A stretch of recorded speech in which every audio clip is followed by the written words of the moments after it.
Bonjour tout le monde, mes chers francophones. Je suis tellement heureuse de vous voir de plus en plus nombreux. Vous qui vous inscrivez à ma chaîne, à mon canal, dans les médias sociaux. Je suis très contente de vous voir, même si cette vidéo n'est pas une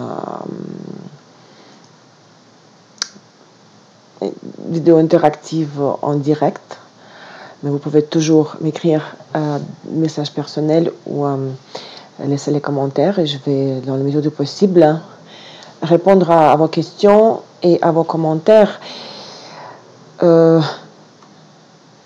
Mes chers amis, clients et les amateurs de l'astrologie, j'ai une autre vidéo pour vous aujourd'hui qui sort plutôt un petit peu du standard habituel, du format habituel.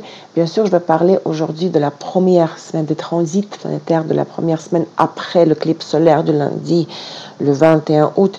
Mais avant de parler de cette semaine, j'aimerais une fois de plus, parce que j'ai déjà fait une grande vidéo sur les éclipses de 2017, d'août 2017, l'éclipse solaire, lunaire et solaire. J'aimerais tout de même retoucher au sujet de l'éclipse solaire cette fois, parce que nous sommes la veille de cet événement astrologique majeur. Et puis vous présenter un petit peu ma vision personnelle, mon interprétation de certaines notions, de certaines choses, mes réflexions, mes pensées sur le sujet. J'espère ce qui rend mes vidéos quand même intéressantes, parce que je vous vois de plus en plus nombreux à me suivre. Donc nous allons parler d'abord de l'éclipse encore une fois de plus, mais différemment bien sûr. Vous pouvez regarder notre vidéo que je fais au sujet des éclipses, que vous trouverez quelque part dans le playlist, dans la liste des vidéos sur les ressources où vous me regardez en ce moment. Le temps de tous les éclipses, à chaque fois, lorsque cela arrive, ça arrive 2 fois par année, n'est-ce pas? 2 couples des éclipses solaires et lunaires, parfois lunaire et solaire, dans l'autre ordre. C'est toujours le moment, c'est le temps des changements et des décisions cruciales. C'est d'un côté les séparations, en même temps, c'est le temps des séparations, en même temps, c'est le moment du retour à la source. Pourquoi? J'aimerais vous appeler à réfléchir à la chose suivante. Qu'est-ce que ça veut dire que l'éclipse solaire se produit, a lieu, est formé dans un tel ou tel signe du zodiaque? Cette fois, il se passe dans le signe du lion. Si nous parlions des signes, ce sera une phrase compliquée. J'espère que la syntaxe est bonne.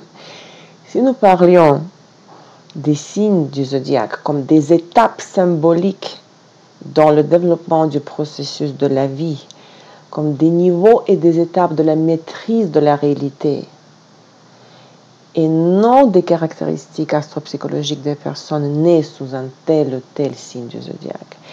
Alors la transition du stade du signe de Cancer au stade du signe de Lion serait la transition de la vie en tant que processus de survie et de la satisfaction de nos besoins minimaux vers la vie en tant que le processus de création, de créativité, vers la vie pleine de drive. En anglais, je ne sais même pas comment dire en français.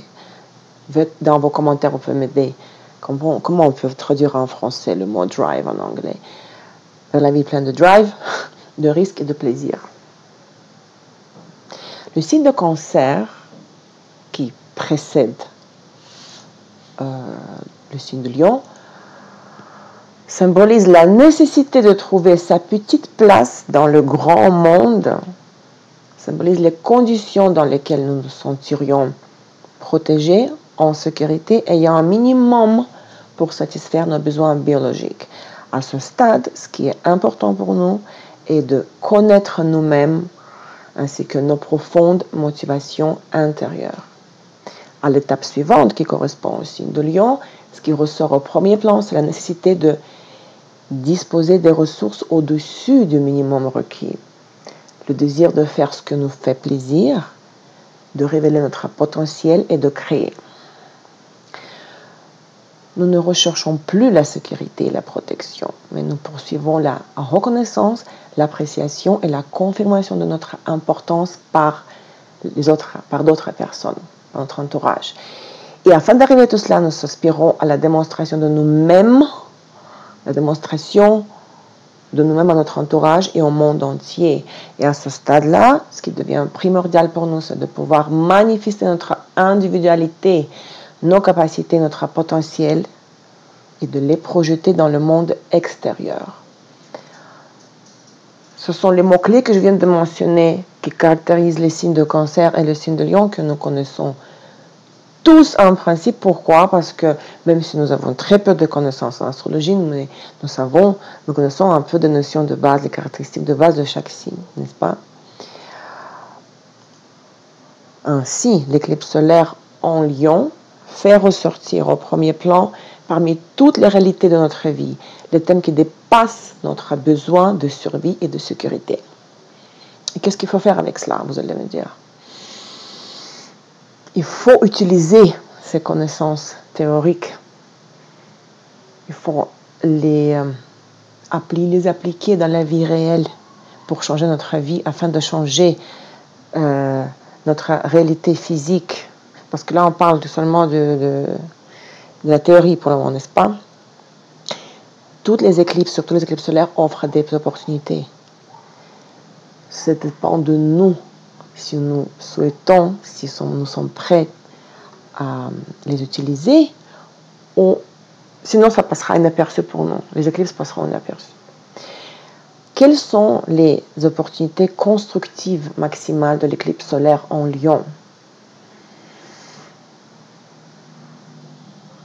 L'éclipse nous offre la possibilité de la transition vers une vie davantage complète et remplie, l'amélioration de la qualité de vie, c'est notre opportunité, son enrichissement des ou par, quand on enrichit quelque chose par quelque chose ou de quelque chose, l'enrichissement de notre vie par ou des choses qui nous inspirent et qui seraient pour nous la source des émotions positives. Ce serait aussi les nouvelles tendances dans tout ce qui concerne l'échange des énergies, tout ce qui concerne l'amour, la reconnaissance, et cela peut se manifester dans nos activités extérieures, mais aussi dans les relations personnelles, dans les relations avec les amants, les amoureux et les enfants. Et un autre thème, une autre opportunité constructive proposée, offerte par l'éclipse solaire en Lion, c'est l'augmentation du niveau de revenus, on parle de la révélation des sources supplémentaires des revenus. Les opportunités sont là. Comment faire pour en profiter? Comment faire en sorte que cela ne nous échappe pas, pour que ce soit constructif pour nous? Comment les utiliser? Comment les appliquer? On ne peut pas seulement le savoir et puis rester assis chez nous à méditer devant une bougie, et puis ça veut dire que nous avons automatiquement activé les changements dans notre vie. Non. Nous pourrions profiter de ces opportunités maximales et constructives qui nous sont offertes par l'éclipse solaire en Lion si nous respectons les conditions suivantes. Premièrement, 2 conditions majeures. Si nous avons résolu dans nos vies, les problèmes de la phase précédente de la maîtrise de la réalité, la phase précédente du signe de Lion, c'est-à-dire les thèmes que je viens de décrire, les thèmes correspondant au signe du cancer. C'est logique, pensez-y. Lorsque nous sommes trop préoccupés par les problèmes de notre propre survie, par les garanties de sécurité, il ne sera pas possible de parler de l'expansion, de l'expression de notre individualité. Si nous avons peur de sortir de notre trou, de notre petite cage là, si nous avons peur de nous montrer vers l'extérieur, au monde entier, nous ne pourrions pas explorer et exprimer notre potentiel pleinement, notre individualité, d'accord? La deuxième condition, si nous sommes en mesure de maintenir l'équilibre entre les qualités polaires de l'axe Lion Verseau. Et je les ai énumérées, ces qualités polaires de l'axe. Dans la vidéo précédente, vous pouvez la trouver, où je énumère, j'explique en détail en quoi consistent ces qualités polaires de l'axe Lion Verseau.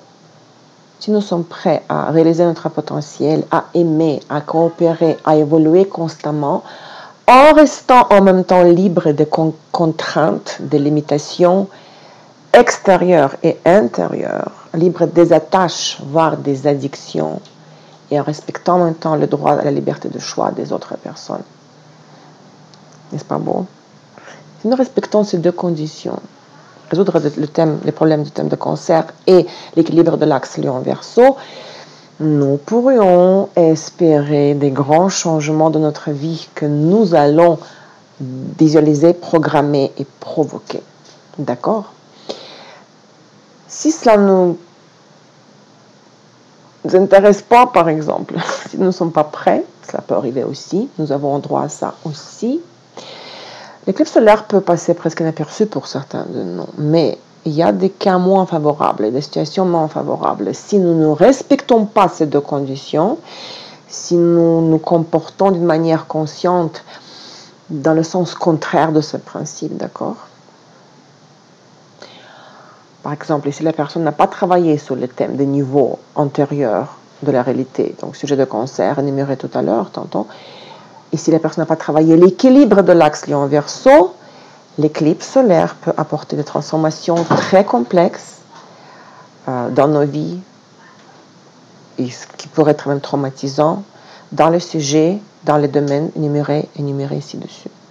Quel serait le comportement de la personne qui ne respecterait pas, qui n'aurait pas respecté l'équilibre de l'axe Lion-Verseau? Cette personne, par exemple, serait fixée sur elle-même et sur le sentiment de sa propre importance.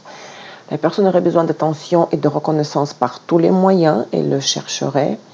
Les personnes réagiraient péniblement à toute critique et elles démontreraient une hyperactivité inappropriée. Regardez, ce sont les caractéristiques du lion, du signe du lion, mais les caractéristiques négatives, parce que chaque signe a des caractéristiques positives et négatives. Ces caractéristiques négatives de lion risquent de s'activer davantage au moment de l'éclipse. Et pour cette raison, la personne qui ne respecte pas les conditions que je viens de mentionner, mais elle est arrogante et amoureuse d'elle et ne considère pas, ne respecte pas les autres, toutes ces tentatives de s'affirmer, de remplir sa vie de couleurs vives, selon les signes de lion, finiront par échouer, finiront par des malchances et des pertes. Ça serait forcément, sûrement des coups douloureux pour l'estime de soi, des faillites à la suite des aventures risquées, des problèmes avec les proches et avec les enfants, un déclin général de la qualité de vie. Donc, les résultats, l'effet serait contraire de ce que nous aurions aimé, ce que nous aurions souhaité de voir après l'éclipse, d'accord? Mais tout cela, si cela arrive, ce serait la conséquence d'un grand de grave déséquilibre dans l'attitude envers la vie chez cette personne-là. Donc, ça dépend de nous, comment nous ajustons notre comportement, d'accord? Donc, bonne chance. J'espère que mes conseils vous seront utiles et profitables pour vous, d'accord? Ensuite, c'est très important de dire aussi quel aspect l'éclipse, le point de l'éclipse, donc conjonction Soleil, Lune et le nœud, forme avec d'autres planètes. L'éclipse forme la conjonction avec Mars. La conjonction Soleil-Mars est encore dans l'orbe. Et ce qui marquera le début du cycle solaire, le cycle de Mars, ce sera un nouveau cycle de notre activité pour nous. Le point de l'éclipse forme également des aspects avec Saturne et Jupiter, et par conséquent, son influence est principalement et plus largement manifestée dans tout ce qui concerne nos activités extérieures, nos projets professionnels, sociaux et d'affaires. Il y a une autre chose à laquelle j'aimerais attirer votre attention. Je vous invite à réfléchir à cela aussi. Ce que nous connaissons tous l'impact, l'influence apparente de l'éclipse. Nous savons que, par exemple, lorsque les médias nous annoncent que l'éclipse va avoir lieu, on nous dit aussi que de partir de quel pays ou région ou continent l'éclipse sera visible depuis la Terre, n'est-ce pas, que nous pourrons l'observer. C'est un événement astronomique. Mais qu'en est-il de l'influence, de l'impact astrologique sur nous tous, même si nous ne le voyons pas, même si nous ne l'observons pas, cette éclipse depuis l'endroit où nous habitons? L'influence non apparente, cachée ou implicite, j'utilise plusieurs synonymes, des éclipses solaires consiste dans la logique suivante, c'est que le moment de l'éclipse donne naissance ou forme le contenu, crée le contenu des plans intérieurs, le contenu qui déterminera plus tard notre avenir dans la réalité physique de la vie, sous forme des événements. Nous ne pouvons pas tout simplement ni le concevoir ni l'observer parce que notre esprit est habitué à considérer ce qui est plus ou moins important d'après la façon que ça se manifeste dans l'extérieur, dans les événements et les résultats spécifiques. Ce que nous pouvons voir et toucher et constater, voilà, ceci est arrivé. Donc je vois le résultat. Mais les choses les plus importantes au début de tous les cycles, y compris pendant les éclipses solaires, sont définies précisément sur le plan caché ou interne, qui ne sont pas visibles. Au moment de l'éclipse, nous pouvons penser que c'est une journée ordinaire et rien de significatif, rien de significatif n'est en train de se produire. Mais nous verrons certainement et sûrement les conséquences réelles de nos décisions seulement des années plus tard. Nous verrons les conséquences des décisions et des choix qui semblaient au moment de l'éclipse aléatoires et peu importantes. Par conséquent, pourquoi moi j'aime l'astrologie? Parce que l'une des valeurs les plus importantes de l'astrologie est qu'elle aide à tracer les liens entre les causes et les effets. Elle aide à reconnaître le temps de jeter les pierres et le temps de les amasser. Un peu de philosophie aujourd'hui. Alors, pensez à ça. L'éclipse ne peut pas passer inaperçue pour nous tous. Parce que nous ne voyons rien de spécial. Il y a des choses qui sont créées sur le niveau interne.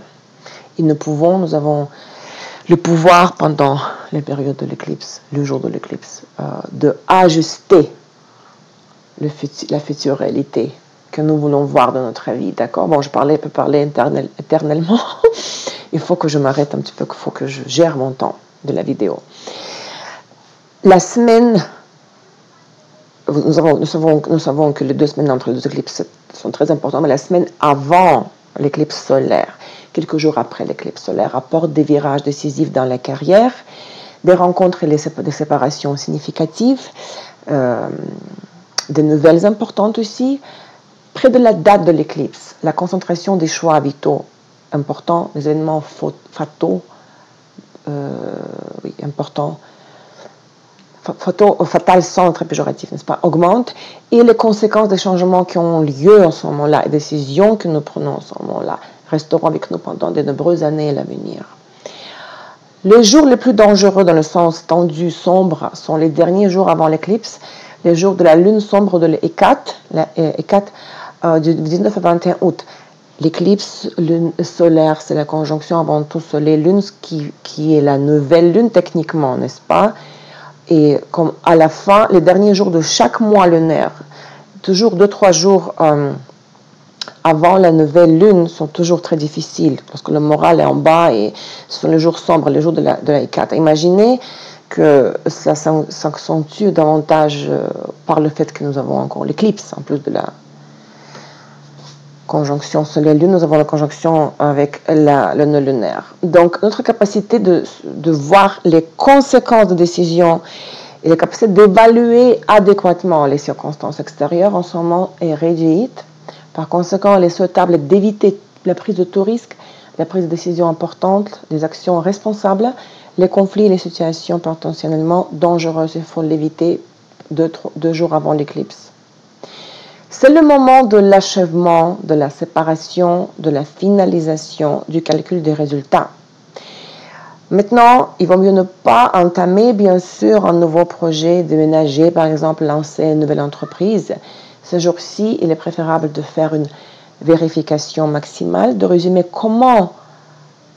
réfléchir et résumer comment les thèmes et les situations qui correspondent symboliquement au signe de Lion, que j'ai mentionné tout à l'heure, ont évolué dans notre vie jusqu'à maintenant.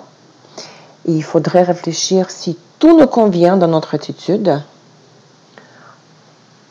et si qu'est-ce que nous pouvons, qu'est-ce que nous aimerions changer et comment. Le jour même de l'éclipse et durant les 2 jours après, nous verrons la création ou l'émergence au niveau interne de nouveaux programmes et de scénarios dans toutes les sphères de notre vie, énumérer les sphères énumérées ci-dessus. Et ces programmes vont déterminer les événements des 6 prochains mois de notre vie jusqu'aux prochains éclipses, jusqu'au prochain couple d'éclipses,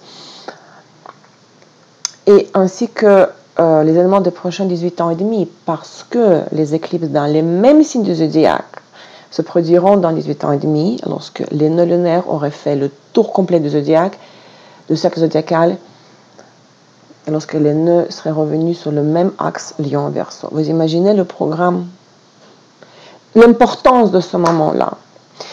Je n'ai pas envie d'être trop théâtrale, mais avec ma lune en Lion, j'arrive pas à être beaucoup plus neutre.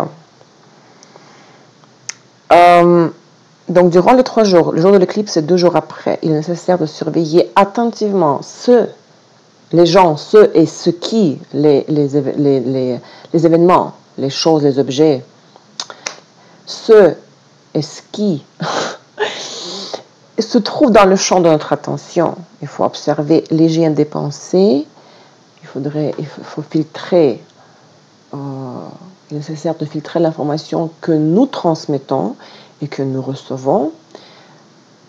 Il est nécessaire de se concentrer sur la visualisation des nouveaux projets dans tout ce qui concerne la réalisation de soi, l'amélioration de la qualité de vie et chercher à remplir notre vie de sens ce jour-là.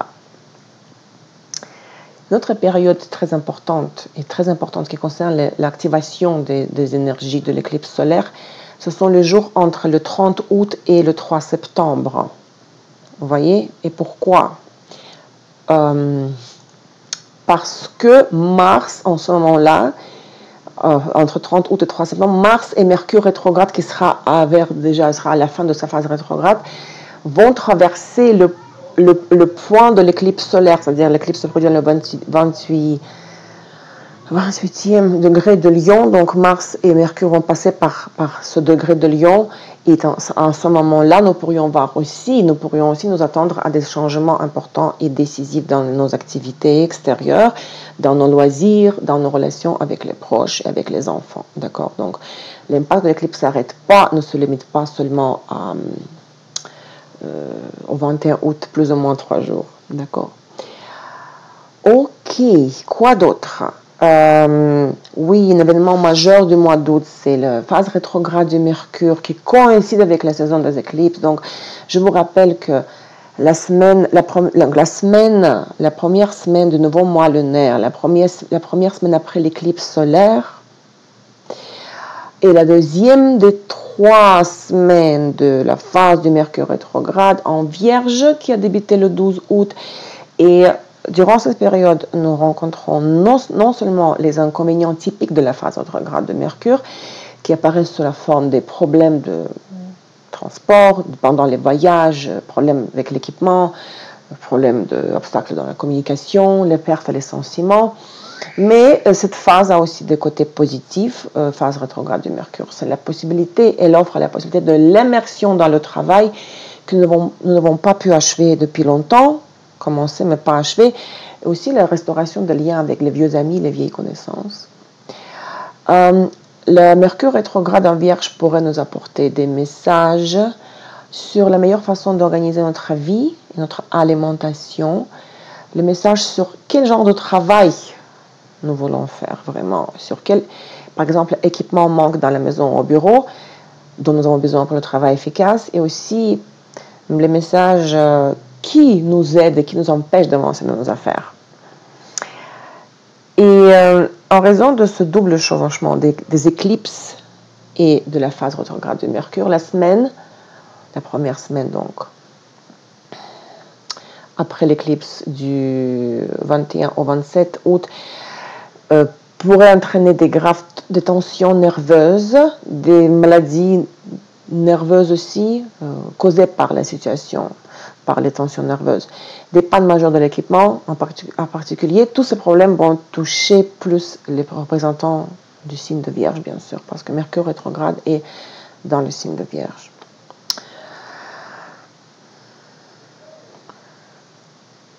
La veille de l'éclipse, le 20 août, Mars forme un aspect très harmonieux sextile avec Jupiter.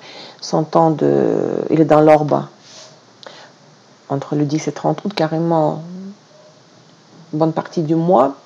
C'est un aspect très constructif qui, dans les conditions ambiguës du mois d'août, permet de résoudre des problèmes complexes. En fait, ceux qui sont capables d'agir rapidement, penser rapidement et agir rapidement peuvent obtenir un bon résultat dans leur travail, dans leur projet. Mais je vous rappelle que nous parlons ici des projets déjà commencés, du travail sur les projets déjà commencés, de la finalisation des idées, pas du début de la finalisation, de la préparation de la phase finale des projets et de la résolution des problèmes déjà existants, actuels, parce que Mercure est rétrograde. Je vous rappelle une fois de plus, peut-être la dernière fois, toute dernière fois, l'éclipse solaire. L'éclipse totale solaire a lieu le 21 août lundi à 2h30 de l'après-midi, heure Montréal, dans le 28e degré de Lion, 28,53 plus précisément. Et bien sûr, l'éclipse affectera les affaires, plus intensément les affaires personnelles de ceux qui ont dans leur thème astral les planètes ou les angles, ascendant, descendant, milieu du ciel, IC, 4e maison, 10e maison, de l'horoscope dans les degrés du 26 au 30, 26e, 30e, de Lion, Verseau, Taureau et Scorpion. Regardez si l'éclipse touche vos planètes. Dans mon cas, mon Saturne, qui est dans la maison 7, l'éclipse lunaire a touché mon axe première, 7e maison, donc j'ai des problèmes de tension artérielle parce que la pleine lune a tombé pour ma première maison, vu que je suis à Verseau, ascendant Verseau. La 7e maison descendant est en Lion chez moi, donc l'éclipse solaire active ma 7e maison et je vous assure que ça provoque des événements inoubliables dans ma vie amoureuse. Mais Saturne est dans ma 7e maison, dans le 20e degré de Lion, donc l'éclipse touche mon Saturne. Ouais, cela aussi a une manifestation de la réalité de ma vie. Grâce à l'astrologie, j'ai pu voir les choses arriver. Et j'en profite de ce qui se passe dans ma vie. Donc regardez quelles planètes, si vos planètes sont touchées par l'éclipse chez vous, les planètes ou les angles, d'accord? Il ne s'agit pas seulement de voir quelle maison est activée, si vous avez encore les planètes touchées par l'éclipse, d'accord? Si les planètes sont dans le même degré que l'éclipse, ça va être encore plus puissant, l'impact va être encore plus intense pour vous, d'accord? Et le 21 août, au moment de l'éclipse, donc le soleil, en fait, conjonction lune-soleil, le point de l'éclipse est en trine avec Uranus. Et ceci ajoute une caractéristique constructive à l'éclipse. Parce que si l'éclipse lunaire du 7 août a posé des problèmes, l'éclipse solaire du 21 août donne l'occasion de les résoudre. Parce que le trine soleil-Uranus permet de résoudre les anciens problèmes d'une nouvelle façon, de trouver un moyen de sortir des difficultés en utilisant des approches non conventionnelles, ce qui est le sujet de la planète Uranus, n'est-ce pas? Briser les chaînes du conformisme. J'adore cette phrase vu que je suis Verseau, ascendant Verseau et Vénus en Verseau aussi. Maintenant, vous savez un petit peu plus sur moi, mais pas tout encore. Le 22 août, le passage ou l'ingression du soleil dans le signe de Vierge. Ce sera le début, donc le prochain mois, du temps favorable aux études, au travail, à la planification. Joyeux anniversaire, chère Vierge. Le même jour, le 22 août, Mars forme le trine avec Saturne. Mars est en trine avec Saturne. Et c'est un aspect qui est excellent pour la mise en œuvre des projets, en particulier pour les béliers, les scorpions, les lions, les capricornes et les sagittaires, et en général pour les personnes très motivées, déterminées, d'accord, à la base, qui sont comme ça dans la vie. Imaginez le 22 août, l'ingression du soleil en vierge et aspect Mars, Trine, Saturne. Cela définit le moment très favorable pour le travail concentré et discipliné, lorsque la combinaison de la volonté avec l'endurance et la persévérance contribue à la productivité et à l'avancement dans les affaires. Le résultat peut être pas forcément immédiat, parce que le symbolisme de Saturne, c'est le temps, la patience, n'est-ce pas? Mais le résultat justifiera l'effort que vous allez faire au moment d'agir, d'accord? Pendant le transit. Quoi d'autre? Le 24 août, le 24, c'est... Donc, nous commençons la première semaine après l'éclipse à toute beauté. Grâce à le Soleil en trine avec Uranus et Mars en trine avec Saturne. Mais le 24, jeudi prochain, Vénus sera en carré avec Uranus dans l'orbe entre le 20 et le 27 août. L'aspect très très tendu stimule ou active, provoque l'irritabilité émotionnelle, donc c'est très important de ne pas tomber dans ce étonnoir émotionnel, en particulier ça concerne les personnes sensibles. Et cette sensibilité et irritabilité émotionnelle pourrait causer par exemple la réception de l'information inattendue de nature personnelle ou professionnelle, des événements inattendus dans votre vie personnelle pourraient aussi voir lieu. Les événements inattendus, Uranus, d'accord, au travail, dans l'entreprise, dans les domaines financiers, parce que Vénus, c'est le symbole de l'amour ou de l'argent, nous rappelons cela. Cette période peut être difficile pour le mariage et les relations amoureuses, pour toutes sortes de partenariats aussi, également dans les affaires. Il peut y avoir des malentendus et des conflits, une séparation forcée. C'est l'Uranus qui cause des conflits, des séparations. Donc, prenez soin des relations qui nous sont chères. D'accord. Le 25 août, Saturne termine sa phase rétrograde et redevient direct dans le 22e degré de Sagittaire. C'est le dernier virage de la planète dans le signe de Sagittaire, parce que Saturne est en Sagittaire depuis septembre 2015, ce qui veut dire que cette semaine, une situation qui traîne par exemple depuis la fin de 2015, depuis la phase rétrograde, depuis le début de la phase rétrograde de Saturne, peut être résolue. Par exemple, ça peut être un litige ou un problème lié au travail, à la propriété, aux personnes âgées ou un problème de santé. Donc Saturne est statique lorsqu'il termine sa phase rétrograde avant de reprendre le mouvement direct. Il est statique, comme ralenti entre les deux phases transitoires. Du 23 au 28 août, Saturne est statique, et durant cette période-là, on pourra voir aussi des événements arriver, la finalisation, la résolution des anciens problèmes commencés en 2015. Il s'agit par exemple de l'achat, de la vente des biens immobiliers qui étaient suspendus, retardés. Ça peut être la recherche du revenu, nouveau revenu stable. Résolution des problèmes avec les dents, santé, donc les dents, la colonne vertébrale, les genoux, la foie. Observez attentivement ce qui se passe pendant la phase de Saturne statique du 23 au 28 août. Quoi d'autre? Je vous rappelle que jusqu'au 26 août, Vénus est en Cancer, et ce transit ajoute de la sentimentalité et de la sensibilité au contexte émotionnel. Dans les relations, il y aura un besoin grandissant de tranquillité d'esprit, besoin d'amour, de compréhension, mais Vénus passe en Lion, l'ingression en Lion le 26 août, et Vénus restera dans ce signe jusqu'au 20 septembre.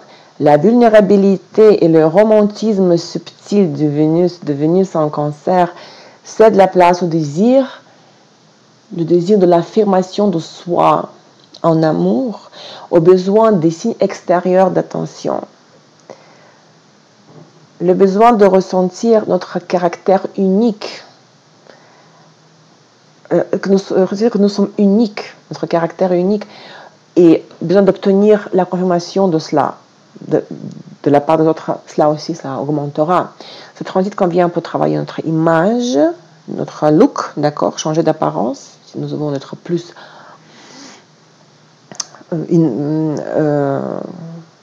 créer, si nous voulons créer un look inoubliable, par exemple, pour épater les autres. Aussi pour l'expression plus vive de nos goûts. Et c'est un bon moment pour les personnes, le transit de Vénus par Lion, un bon moment pour les personnes du monde d'art, monde artistique, pour l'imiter des activités théâtrales et scéniques, et en général pour montrer nos talents artistiques, si nous avons ce talent-là, même si nous n'en faisons pas notre métier. Cependant, il faut se rappeler que lorsque la planète entre dans le signe de feu, en ce moment-là, au moment de l'agression de la planète, et la probabilité des accidents, des incendies, des blessures est élevée, en plus, surtout tout ce qui est lié avec le feu, tout ce qui est rapport avec le feu.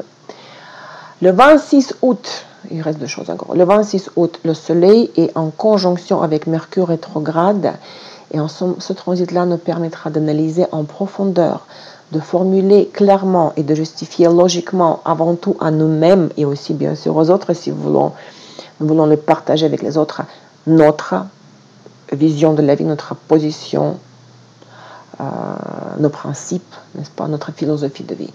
Et le 27 août, Jupiter est en sextile avec Saturne, un aspect harmonieux entre les planètes lentes, et cet aspect de fond est favorable, qui dure, ce n'est pas que dure carrément un mois, parce qu'il s'agit des planètes lentes.